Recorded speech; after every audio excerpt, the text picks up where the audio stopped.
Olá, sejam todos bem-vindos. A Coalizão pelo Evangelho, TGC Brasil, ajuda a Igreja Brasileira fornecendo recursos centrados no Evangelho, que são bíblicos e relevantes.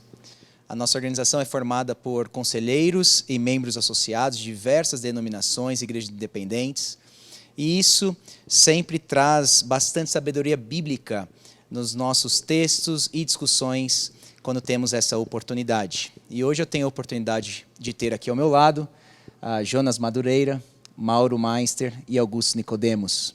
E o assunto que nós gostaríamos de falar hoje é igreja online. E para a gente começar o nosso bate-papo, a nossa discussão, eu queria trazer aqui algumas estatísticas interessantes. O IBGE mostrou em 2003 que havia uma evasão da igreja, né, de cristãos da igreja protestante, cerca de 4% já não frequentavam mais a igreja. Esse número deu um salto para 14% em 2009, ou seja, um aumento de 4 milhões de pessoas. Somada a essa pesquisa, nós temos visto cada vez mais, principalmente agora pós-pandemia, um número cada vez maior de igrejas fazendo transmissão online, no intuito, inclusive, de alcançar mais pessoas. Mas uma outra pesquisa do Barna Group, dos Estados Unidos, revelou o seguinte: 53% dos membros ou de cristãos assistiam fielmente essas transmissões.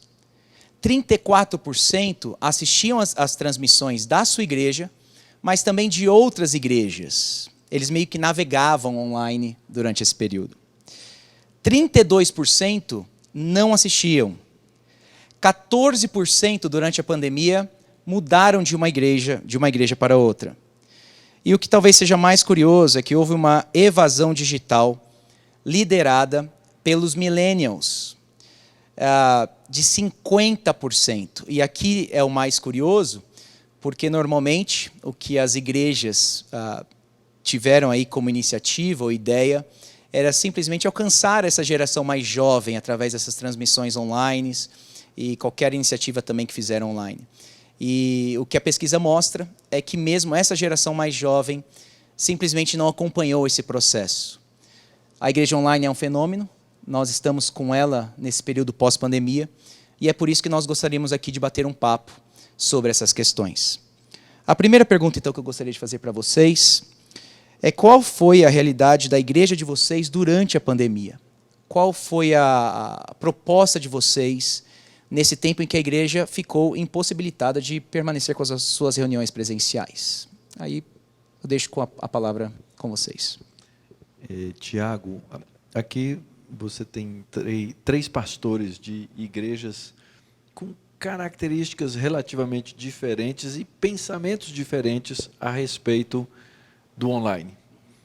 Augustus, pastor numa igreja grande, né, de grande projeção em termos de número de membros e etc., que vinha fazendo um ministério de projeção, de transmissão de culto desde sempre, né, há muitos anos, e o próprio Augustus, que tem uma presença de mídia imensa, né. Eu, numa igreja em processo de plantação,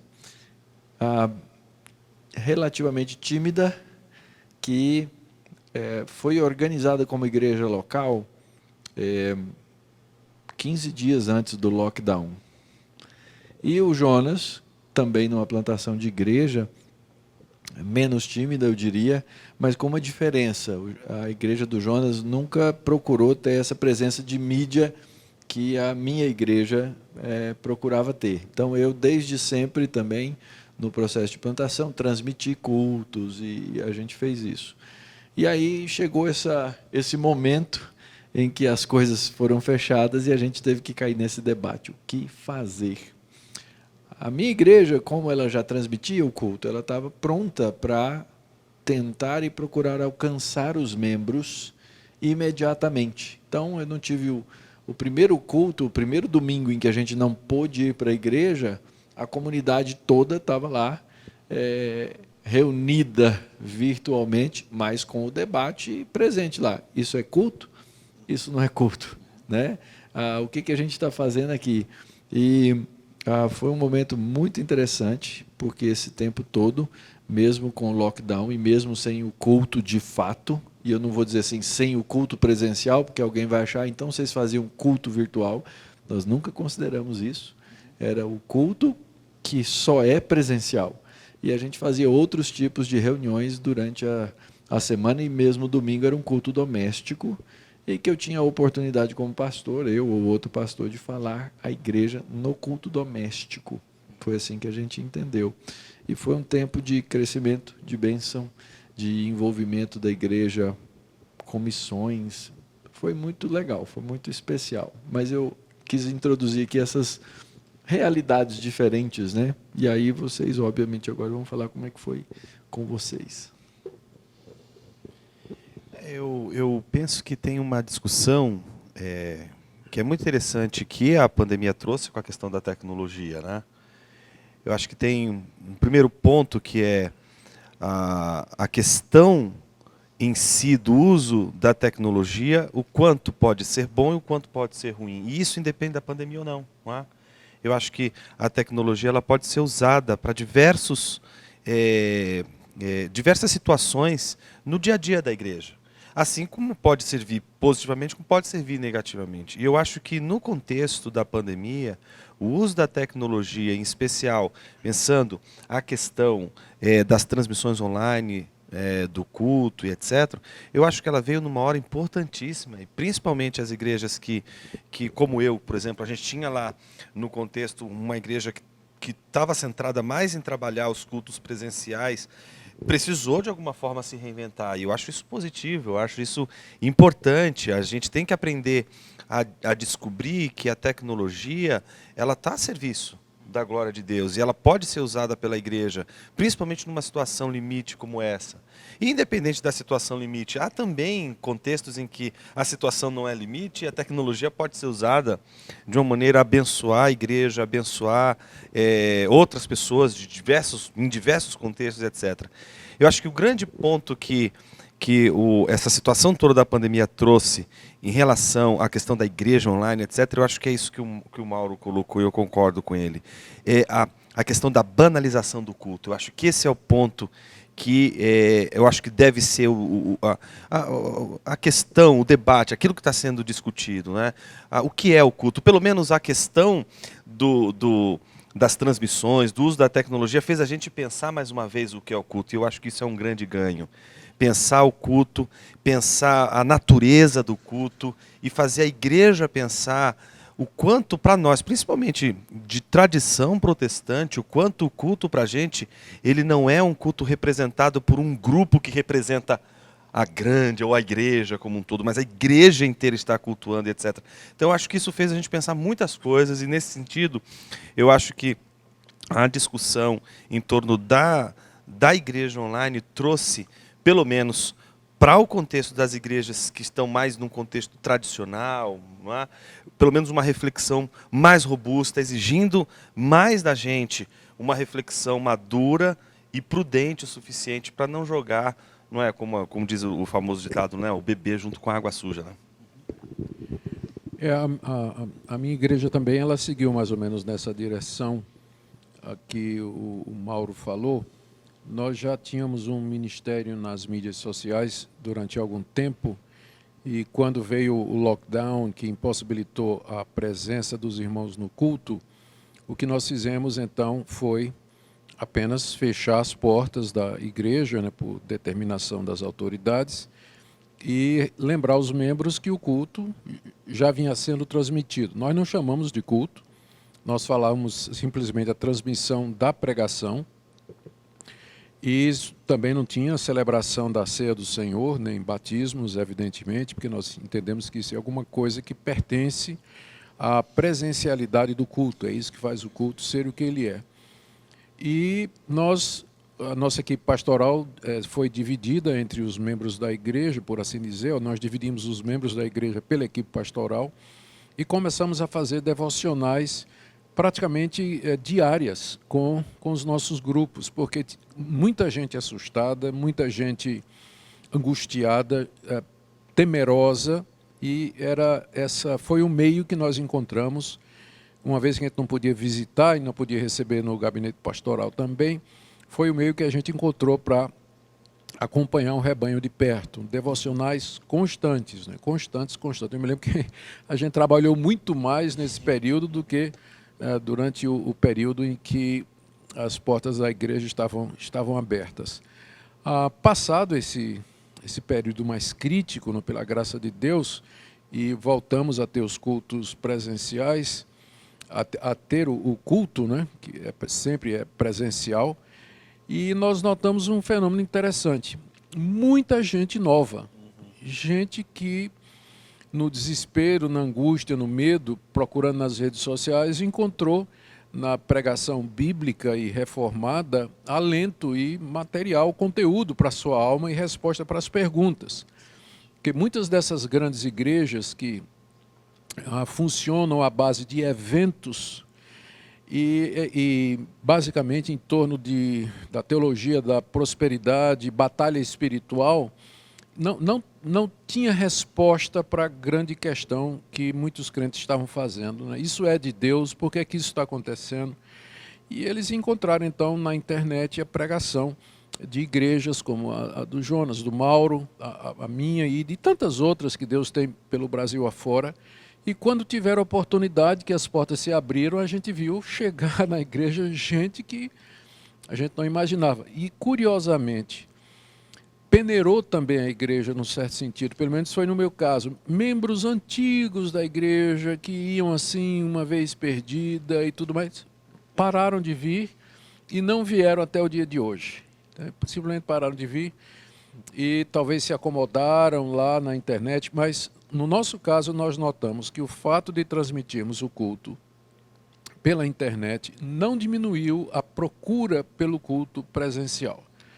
Não diminuiu. Hoje nós estamos de volta aos mesmos números, talvez um pouco mais, do que antes da pandemia, e transmitindo o culto online, às vezes com audiência 5, 6, 7 vezes maior do que no culto presencial, né? O número de pessoas assistindo bem maior do que a quantidade de pessoas que estão presentes ali. Então, essa foi a nossa experiência. A gente teve similaridade também nisso, porque hoje os números são os mesmos de antes da pandemia, com uma membresia renovada. Muita gente nova veio, disse, eu quero ser membro dessa igreja, e veio para participar dos cultos e estar ativo lá. Excelente. Então, como vocês já entraram no assunto do culto propriamente dito, né, e o Jonas falou que a discussão deveria girar exatamente em cima disso, seria possível, então, um culto online? Agora, saindo da transmissão online, o nome que a gente queira dar, mas pegando aí a ideia de David Peterson, de que a adoração é um encontro intenso com Deus. Não é? Ele vai trabalhar isso tanto no Antigo Testamento quanto no Novo Testamento, o livro que o Jonas pode até falar da Vida Nova. É possível ter esse encontro intenso com Deus, sem a igreja estar reunida, né? O culto de fato existe no modo online, ou isso é uma impossibilidade? Deixa eu começar dessa vez aí. Veja só, existem várias modalidades de culto. Existe o culto individual, que nós prestamos a Deus, isso eu posso fazer em qualquer lugar, sozinho, leio minha Bíblia, oro, canto, medito, reflito, faço jejum. Tem o culto que eu faço com minha família, mas tem um culto público. O que faz a diferença é que há elementos que são pertinentes ao culto público e que eu não posso fazer com minha família e que eu não posso fazer sozinho, como, por exemplo, a celebração da ceia, a exortação mútua, o exercício dos dons espirituais. Então, isso é alguma coisa que é feito na coletividade. Na coletividade presencial, existe uma coreografia que nós nos levantamos juntos, nós nos ajoelhamos juntos, cantamos juntos ouvindo a voz do irmão, olhamos um no outro, oramos uns pelos outros ali, tem um que nos representa na hora da oração e juntos nós escutamos a palavra no mesmo lugar.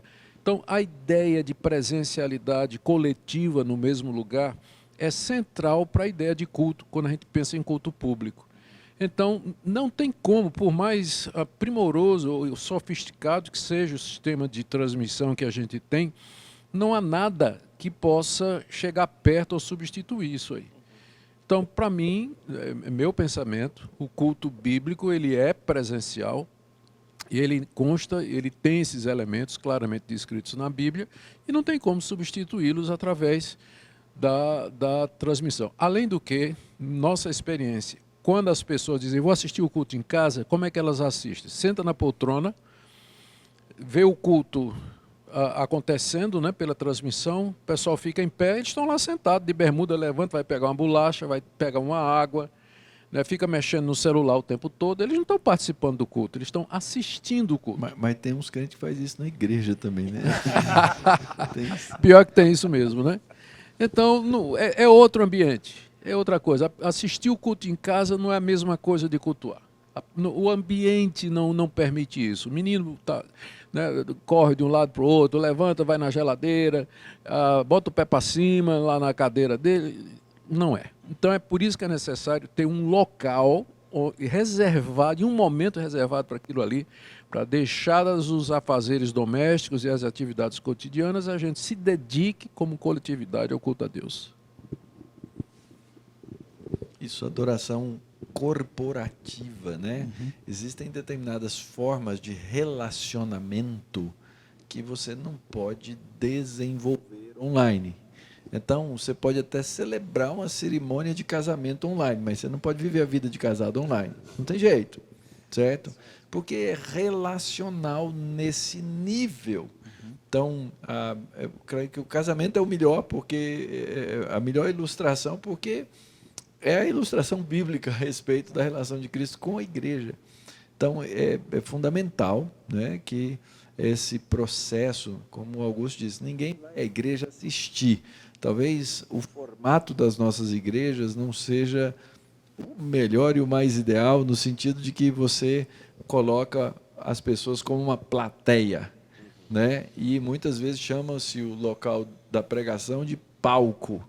Aí você criou realmente a ideia de um teatro de plateia e alguém que faz uma performance. No culto não é isso. O culto tem uma liturgia que envolve a todos, né? Todos são envolvidos, ninguém é assistente no culto. Então, aliás, sim, existe o assistente, o incrédulo. O incrédulo que entra no culto, ele assiste o culto. Mesmo que ele faça alguma coisa do culto, fique em pé, ele está assistindo, porque ele não é parte. Tanto é que a gente não dá a ceia para o incrédulo, né? Ele não pode participar.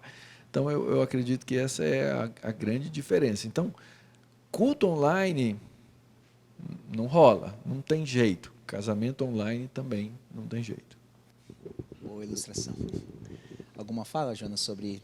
Eu acho que culto acho que cobriu todos os pontos que eu vejo que são maravilhosos. Acho que essa questão que o Augustus colocou, né, do culto, como tendo todos esses atos constitutivos, né, ver a palavra, ouvir a palavra, cantar a palavra, e tudo isso coletivamente, né, corporativamente, isso tudo reforça a impossibilidade de você pensar a natureza do culto como virtual, né? São duas naturezas, né? São coisas diferentes, né? São vivências diferentes, né? E se você pegar o livro do Peterson que você citou, né, de que o culto é aquilo que Deus quer que a gente faça nos termos que Ele quer e não nos nossos termos, eu acho que ainda fica mais preciso ainda, porque não é o culto que a gente gostaria de fazer do jeito que a gente quer fazer, mas é como a Escritura ensina, como ela ordena. E se a ordem bíblica é a ordem dessa dramatização do povo de Deus em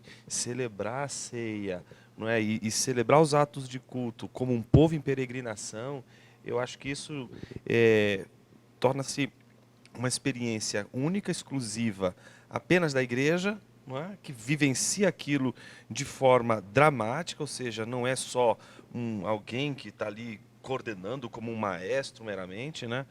Mas envolve ali toda uma igreja participando de uma experiência de unidade, de percepção um do outro, e que não acontece, não tem como acontecer no ambiente virtual. Né? São duas coisas diferentes. Beleza. E talvez uma terceira pergunta sobre pastoreio online, né? Vocês estão nas redes, vocês são ativos nas redes sociais, né, com grandes números de seguidores. As redes podem ser essa bênção, né, para que a mensagem alcance pessoas e seja uma ferramenta super poderosa de ensino. Vocês percebem que às vezes pode ter esse perigo do pastor confundir qual é o rebanho dele? E há uma tentação no ministério pastoral hoje em dia, exatamente por causa das redes, de nos doarmos mais tempo e energia às próprias redes do que para o próprio povo da nossa igreja local. Pensando em Atos 20, 28, né, que o Espírito nos colocou como bispos, pastores, sobre um rebanho específico. Há uma tentação, vocês percebem isso? Como que vocês lidam com isso também? De se confundir o rebanho específico que o próprio Espírito colocou vocês como pastores, que seria a própria membresia da igreja de vocês. Como vocês lidam com isso? E se vocês percebem esse perigo hoje em dia? Eu penso que, não sei se os colegas vão concordar, mas eu acho que isso antes da pandemia já acontecia. Sempre está recebendo alguma mensagem, olha, meu pastor não me atende. Então, você poderia né, eu estou com tal caso. Aí vem aqueles vários casos, né? E parece que é uma frieza até, às vezes você, numa situação como essa, né, dizer, não, mas eu não posso fazer isso, né? Dependendo da situação, né, você tem que procurar a sua igreja mesmo, né? Procura o seu pastor. Não é porque eu entendo que a exortação, ou a admoestação, ou a experiência de pastorado, ela exige a mesma coisa que o culto, não é? A presença. Não é? Você tem que estar ali com a família, você tem que estar envolvido com a igreja. É a sua igreja, você tem um compromisso com aquelas pessoas, com aquela igreja. Então, me parece que a tentação maior é você pastorear o ambiente das redes sociais, porque neles você não tem aquele mesmo compromisso que você tem de um grupo de pessoas que não só vai ouvir o seu sermão todo domingo, mas vai conhecer você. E é muito diferente você lidar com pessoas que sabem quem é você, que frequentam sua casa, que você tem ali uma relação comunitária, com aquelas que você tem uma relação como a da internet. Basta a gente ver as situações mais incríveis que acontecem na internet. Você vê a pessoa, não é? Até isso pode acontecer com gente próxima da gente, né? A pessoa é um doce, não é? Fala com você é um doce. Na internet parece um dragão, é uma violência, é uma truculência. A pessoa é outra pessoa, é uma outra personalidade. Então, eu acho que a experiência de um possível pastoreio na internet, ele vai ser tão dado a possibilidade de um falseamento aí das relações, não é, como acontece, por exemplo, com situações como essas, né, de discussões na internet, Twitter, etc.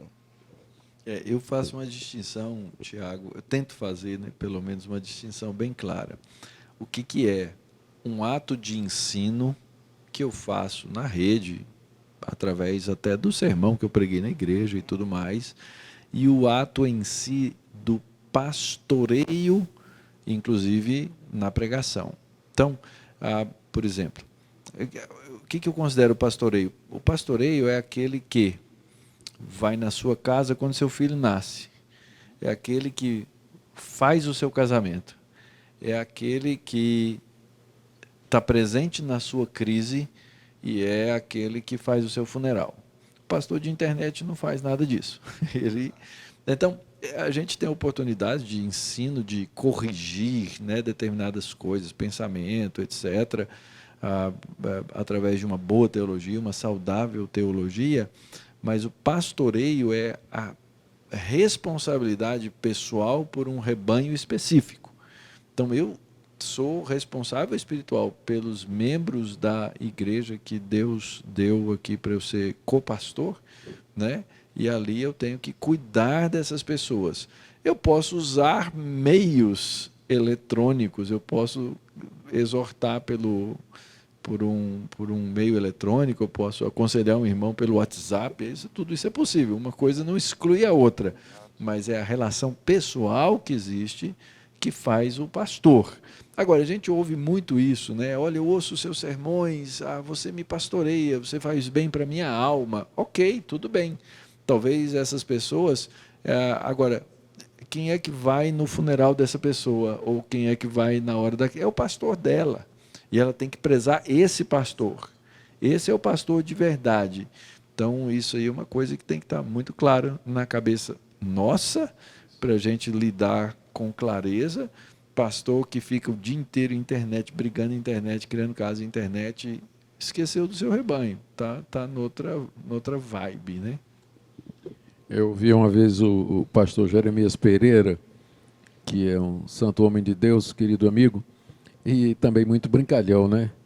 Mas ele estava dando uma bronca na igreja dele, dizendo que vocês passam a semana toda assistindo Hernandes Dias Lopes, o Paulo Júnior, o Paul Washer e tudo mais, mas eu quero dizer para vocês que quando você ficar doente, quem vai lá no leito de hospital sou eu, seu pastor.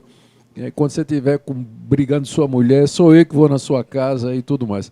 É claro, né? O Jeremias está falando assim de maneira jocosa, mas eu acho expressou... que ele citou Augusto Nicodemos também. Eu não posso falar por causa da modéstia, né? Não posso.